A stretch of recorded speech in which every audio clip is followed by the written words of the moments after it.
Good morning, my friends. It is time for the Live, Build, Change Morning Mindset Edition, designed to help you get your mind right in the morning, first thing of the day. If you're listening to this not in the morning, that's totally fine. We can always use a reset any time of the day.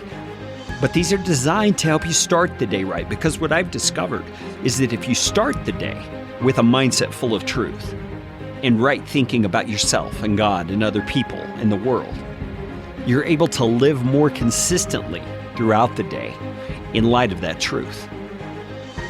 I wonder if you have ever heard the phrase, beat around the bush. When I was a kid, I remember my mom saying that phrase sometimes, and it's meant to communicate someone who's stalling on something, or someone who's putting off something they need to do or know they should do. And in our story today, we've been looking at the life of Moses, and we're in chapter 4. It's quite interesting. Moses is standing before a burning bush, the burning bush where God is there giving him instruction. And Moses continues to beat around the bush. I guess we could say he's beating around the burning bush, which is much worse because it's God himself telling him to do something. And Moses is stalling. He's stalling by doing all these things, asking all these questions, making all these excuses. And he tells God, well, the people aren't going to believe me when I go back and tell them that you've told me to come and liberate them. And so God gives him a sign. He tells him to throw down his staff, and it turns into a snake. And Moses was afraid. He ran away. And the Lord said, put out your hand and catch it by the tail, which anyone who knows anything about snakes knows you never do. But God, that's what God told him to do. And so he put out his hand and he caught it, and it became a staff again in his hand. So God's graciously, mercifully proving to Moses that he is with him and he will enable him to do whatever he needs to do, to obey. And he gives him another sign. He tells him to put his hand inside his cloak. And when he does and pulls it back out, it's leprous. It has a disease. And God says, put your hand back inside your cloak, and he does. And when he takes it out, it's restored, like the rest of his skin. And God says, if they won't believe you, you show them these signs, and they will believe at that point. And then Moses has another excuse, another stall tactic.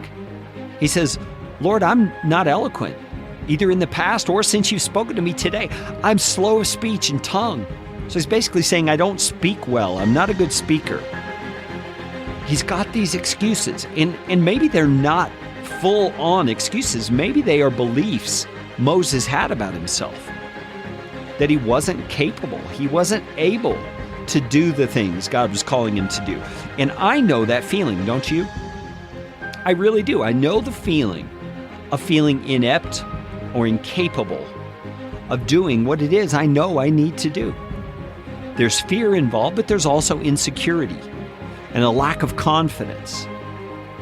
But what we can't lose sight of, either in our lives or in this story of Moses that is our illustration today, is that when God commands us to do something, he is in that command promising to give us the ability to do it.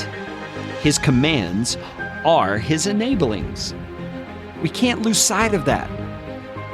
Because when we look at our fear and our insecurity, and we look to those things as the reasons why we can or cannot do something, we are putting those things at a higher level of importance than God himself. We're saying our fears and our insecurities and our inabilities are stronger than the power of God, who is the one giving us the ability to do what it is we are to do. So today, please, my brother and sister, please don't do that. Don't live that way. Live in faith. Live in confidence that your God, the great I Am, is with you today. And your day will be different than you've ever experienced before.